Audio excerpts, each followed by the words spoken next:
BSc part first में सभी students का आज की ऑनलाइन क्लास में मेरी ओर से हार्दिक स्वागत है।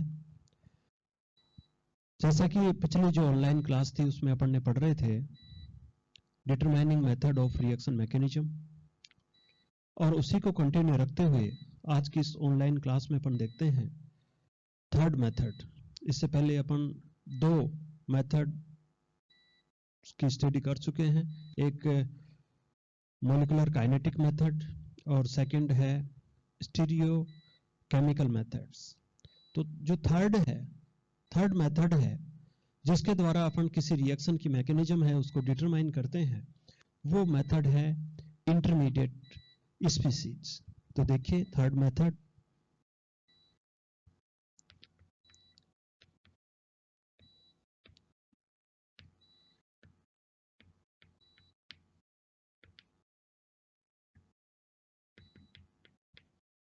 इंटरमीडिएट स्पीसीज में क्या है कि जब भी कोई केमिकल रिएक्शंस होती है और ड्यूरिंग द रिएक्शन जो इंटरमीडिएट स्पीसीज है उसके बारे में आपने पहले पढ़ चुका है कि इंटरमीडिएट स्पीसीज को अपन इजीली सेपरेट कर सकते हैं।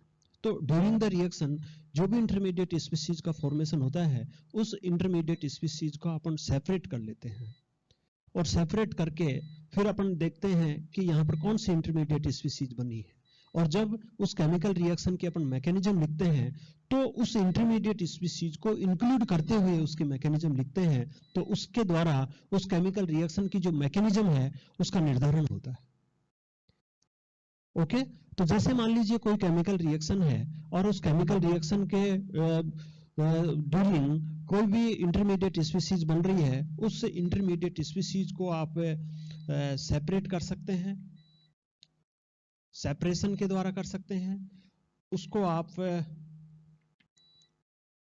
जो स्पेक्ट्रोस्कोपिक टेक्निक है उस टेक्निक के द्वारा उसको आइडेंटिफाई कर सकते हैं। थर्ड है उसको जो ट्रैपिंग मेथड है उस ट्रैपिंग मेथड के द्वारा भी इंटरमीडिएट को आइडेंटिफाई कर सकते हैं। तो यहां पर सबसे जो इंटरमीडिएट स्पीसीज के थ्रू जो रिएक्शन मैकेनिज्म का जो डिटरमिनेशन है उसके लिए पहले अपन इंटरमीडिएट स्पीसीज को आइडेंटिफाई करते हैं, और आइडेंटिफाई करके अपन ये देखते हैं कि किस तरीके की इंटरमीडिएट स्पीसीज का फॉर्मेशन हो रहा है, और जिस तरीके की इंटरमीडिएट स्पीसीज का फॉर्मेशन हो रहा है उसी टाइप से अपन मैकेनिज्म है उसको डिटरमाइन करते हैं, उसकी मैकेनिज्म अपन लिखते हैं। तो यहां पर ये देखते हैं कि इंटरमीडिएट स्पीसीज को अपन सेपरेट भी कर सकते हैं, स्पेक्ट्रोस्कोपिक टेक्निक्स के द्वारा भी उसको आइडेंटिफाई कर सकते हैं, और ट्रैपिंग मेथड के द्वारा भी उसको आइडेंटिफाई करके रिएक्शन मैकेनिज्म को डिसाइड कर सकते हैं। यहां पर सबसे पहले अपन एक सेपरेशन में देखें, यहां पर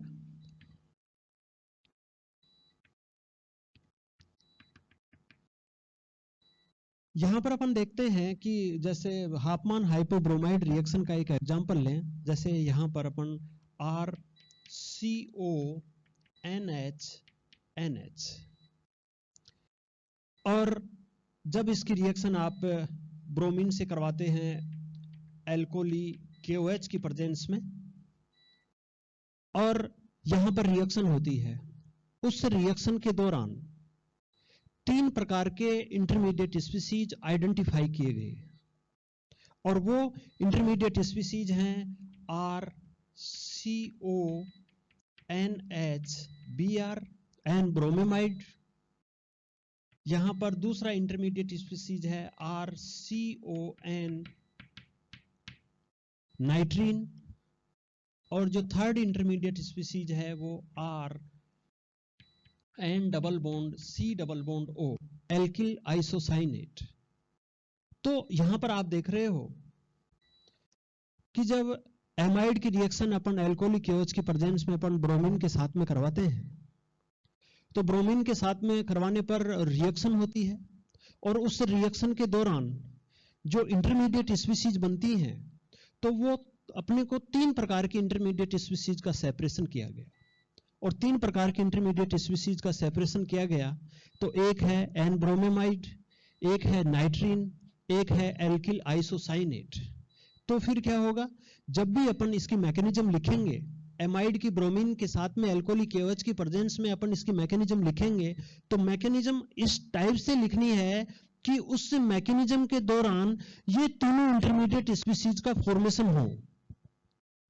तो देखिए आपको एक आइडिया लग गया है कि अपन मैकेनिज्म किस तरीके से लिखेंगे, है ना। इस तीनों को इंक्लूड करते हुए लिखेंगे, और यदि तीनों इंक्लूड करते हुए वो मैकेनिज्म लिखी जा रही है तो कन्फर्म ही वो मैकेनिज्म उससे इस रिएक्शन के लिए वो सही है। तो एक तरीके से इस तरीके से अपन इस रिएक्शन की मैकेनिज्म है वो अपन डिसाइड करते हैं।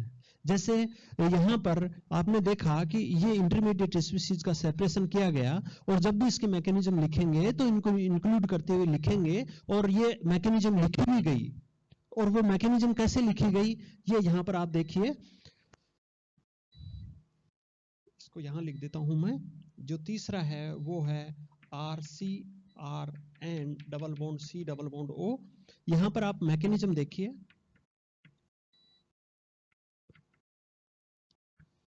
जैसे RCONH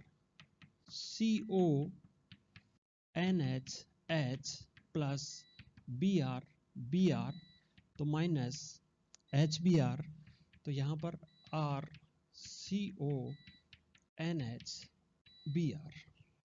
ये होगा इस तरीके से। फिर यहां पर OH माइनस ये इस तरीके से, और ये यहां पर तो ये RCON, और यहां पर ये ट्रिपल बॉन्ड ये इस तरीके से नाइट्रीन। और फिर यहां पर रीअरेंजमेंट, और रीअरेंजमेंट में RN double bond C double bond O। और जब इसका अपन हाइड्रोलाइसिस करवाते हैं तो यहां पर हाइड्रोलाइसिस करवाएंगे तो H2O, तो यहां से CO2, और यहां पर अपने को एमीन प्राप्त होते हैं। ठीक है, तो आप, मैंने इसको एक दो स्टेप्स कम लिखे, डायरेक्ट लिखा है। यहां पर आप देखिए, यहां आपने पढ़ा है कि इस रिएक्शन है, इस रिएक्शन के दौरान तीन इंटरमीडिएट जो स्पीशीज हैं उनको सेपरेट किया गया है, और फिर उसको इंक्लूड करते हुए इसकी मैकेनिज्म लिखी है। तो अब इसकी ये जो मैकेनिज्म है, इस मैकेनिज्म में देखिए एन ब्रोमेमाइड भी आ रहा है, यहां पर नाइट्रीन भी आ रहा है, और यहां पर एल्किल आइसोसाइनेट भी आ रहा है। तो जब भी इसकी मैकेनिज्म लिखेंगे तो इन तीनों इंटरमीडिएट को सम्मिलित करते हुए लिखेंगे, और इस तरीके से यहां पर एमीन का फॉर्मेशन हो रहा है। तो इस प्रकार से आप ये देखते हैं कि ये हाफमान हाइपोब्रोमाइड रिएक्शन है, उस हाफमान हाइपोब्रोमाइड रिएक्शन की मैकेनिज्म इस तरीके से लिखेंगे।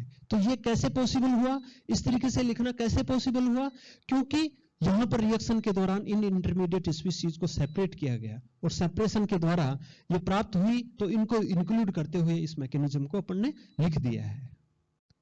या इस तरीके की मैकेनिज्म है वो इस रिएक्शन की दी गई है। वो इसलिए दी गई है क्योंकि ये प्रूव हो रहा है कि वास्तव में रिएक्शन के दौरान ये इंटरमीडिएट स्पीशीज बनते हैं। तो इस तरीके से आप देख रहे हो कि इंटरमीडिएट स्पीशीज के थ्रू अपन किसी भी केमिकल रिएक्शन की मैकेनिज्म को डिटरमाइन कर सकते हैं। ओके, दूसरा यहां पर जो इंटरमीडिएट स्पीशीज है उसके ये तो अपन ने पढ़ ही लिया। दूसरा देखिए स्पेक्ट्रोस्कोपिक टेक्निक्स। जैसे मान लो कोई केमिकल रिएक्शन हो रही है, और उस रिएक्शन के दौरान ही वहां पर अपन ने जो रिएक्शन मिक्सर है उसमें से अपन ने पदार्थ लिया, केमिकल्स लिया, और उसके अपन ने स्पेक्ट्रोस्कोपिक टेक्निक अप्लाई की। स्पेक्ट्रोस्कोपिक टेक्निक अप्लाई करने पर अपने को जो इंटरमीडिएट स्पीशीज प्राप्त हो रहा है, कोई इंटरमीडिएट स्पीशीज का आइडेंटिफिकेशन हुआ है, किसी इंटरमीडिएट स्पीशीज का डिटर्मिनेशन हुआ है कि इस तरीके की जो रिएक्शन मिक्सचर है उसके दौरान अपने को इस तरीके के इंटरमीडिएट स्पीशीज है वो बने हैं यहां पर। ठीक है, तो यहां पर जैसे ये देखा गया कि जो रमन स्पेक्ट्रोस्कोपी है, आपने रमन स्पेक्ट्रोस्कोपी है, इसके द्वारा जैसे नाइट्रोनियम आयन है इसका इजीली डिटेक्शन हो जाता है। और यदि किसी रिएक्शन के दौरान नाइट्रोनियम आयन का डिटेक्शन हो रहा है, तो उस रिएक्शन की जैसे ही मैकेनिज्म लिखेंगे तो उसमें नाइट्रोनियम आयन है वो प्रेजेंट होना चाहिए। उसकी मैकेनिज्म इस टाइप से लिखेंगे कि वहां पर नाइट्रोनियम आयन इलेक्ट्रोफाइल्स के रूप में बिहेव करेगा वहां पर।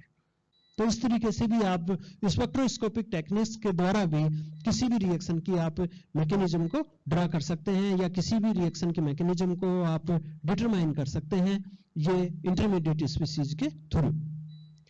थर्ड है ट्रैपिंग। कई बार इंटरमीडिएट स्पीसीज है उनका इजीली आइडेंटिफाई नहीं हो सकता। क्यों? क्योंकि वो इतनी हाईली रिएक्टिव होती हैं कि जब आप उनका आइडेंटिफिकेशन करते हैं तब तक तो वो प्रोडक्ट में चेंज हो जाती है। स्पेक्ट्रोस्कोपिक टेक्निक्स के द्वारा भी यदि उनका आइडेंटिफिकेशन नहीं हो रहा है, वो हाईली अनस्टेबल होती हैं, हाईली अनस्टेबल होंगी, तो उस कंडीशन में उनका इनके द्वारा भी अपन नहीं कर सकते। तो उस कंडीशन में फिर अपन ट्रैपिंग मेथड काम में लाते हैं। ट्रैपिंग मेथड ऐसी होती है कि अपन यदि इस तरीके का कोई इंटरमीडिएट स्पीसीज बन रहा है और वो हाईली अनस्टेबल है, तो उसकी रिएक्शन अपन ऐसे कंपाउंड से करवा देते हैं ताकि उस कंपाउंड से वो बहुत फास्ट रिएक्शन कर सके, और फास्ट रिएक्शन करके वो इंटरमीडिएट स्पीसीज ट्रैप हो जाता है। और ट्रैप होने के बाद में उसको अपन क्रोमेटोग्राफी मेथड्स के द्वारा या फिर जो स्टैंडर्ड जो कंपाउंड्स है उसके द्वारा उसका कंपैरिजन करके अपन उस इंटरमीडिएट स्पीसीज को आइडेंटिफाई कर सकते हैं, और उस इंटरमीडिएट स्पीसीज के आइडेंटिफिकेशन के द्वारा उस केमिकल रिएक्शन की मैकेनिज्म को डिसाइड कर सकते हैं। जैसे आप एक एग्जांपल के रूप में देखिए कि जैसे मान लीजिए कार्बिन का केस है।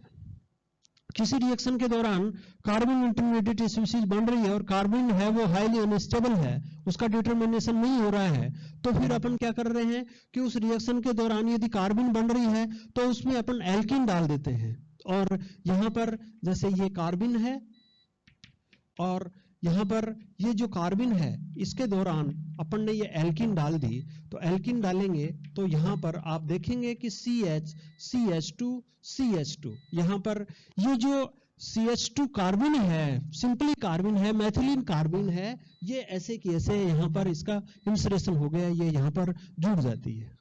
फिर इसको अपन सेपरेट करके इसको इजीली आइडेंटिफाई कर लेते हैं कि यहाँ पर वास्तव में कौन सी इंटरमीडिएट स्पीसीज बनी है और वो कार्बन है। तो जब भी इस तरीके की अपन रिएक्शन लिखेंगे तो इस तरीके की यदि एल्कीन के साथ में इस तरीके का प्रोडक्ट बन रहा है, कोई साइक्लिक एडिशन प्रोडक्ट बन रहा है, तो फिर अपन सोचेंगे कि वहां पर कार्बन इंटरमीडिएट है और उसके मैकेनिज्म लिखेंगे, तो अकॉर्डिंग टू कार्बन इंटरमीडिएट को इंक्लूड करते हुए उसके मैकेनिज्म को अपन लिखते हैं। इसी तरीके से जैसे मान लीजिए आप दूसरी चीज के लें कि जैसे मान लीजिए बेंजाइन इंटरमीडिएट स्पीसीज है, और आप जानते हैं कि बेंजाइन में आपने पढ़ा है बेंजाइन इंटरमीडिएट स्पीसीज, और उसमें जो एक्स्ट्रा डबल बॉन्ड होता है वो हाईली अनस्टेबल होता है, और उसके अनस्टेबल के कारण से बेंजाइन है वो भी हाईली अनस्टेबल है।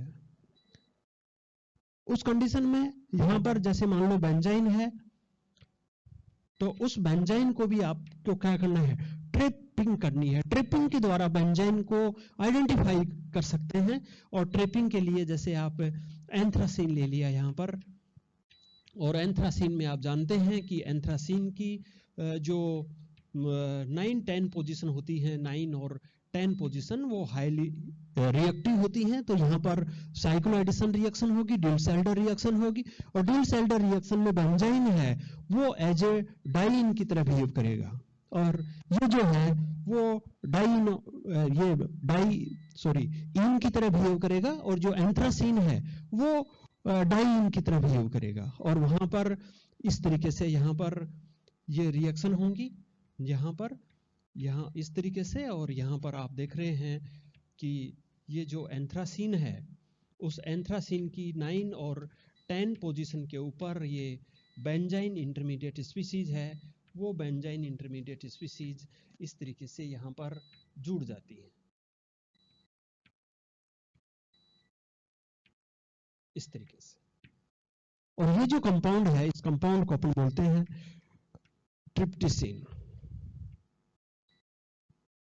आपको पहले भी ये रिएक्शन लिखाई थी, इसलिए मैं इसके ऊपर ज्यादा फोकस नहीं कर रहा हूं, क्योंकि बेंजाइन, जब अपन ने बेंजाइन की केमिकल रिएक्शन देखी थी तब अपन ने ये रिएक्शन देखी थी वहां पर।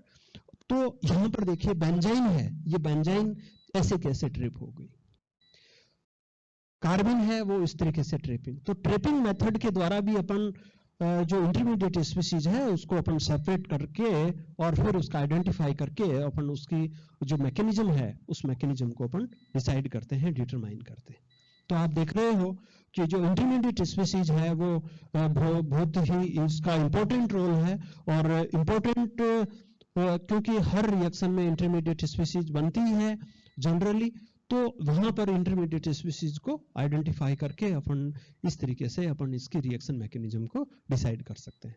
तो इस तरीके से आपके 3 मेथड हो गई, एक molecular kinetic method, stereochemical method और इंटरमीडिएट स्पीसीज। तो ये तीनों जो मेथड्स हैं वो रिएक्शन मैकेनिज्म को डिसाइड करती है। बाकी और मेथड है, आइसोटोपिक मेथड है और प्रोडक्ट एनालिसिस है, ये भी मेथड है जो उसको रिएक्शन मैकेनिज्म को डिटरमाइन करने वाली मेथड्स हैं, जिनका अपन आगे के जो चैप्टर है, आगे की जो ऑनलाइन क्लासें होंगी उनमें अपन इनका स्टडी करते हैं। थैंक्स।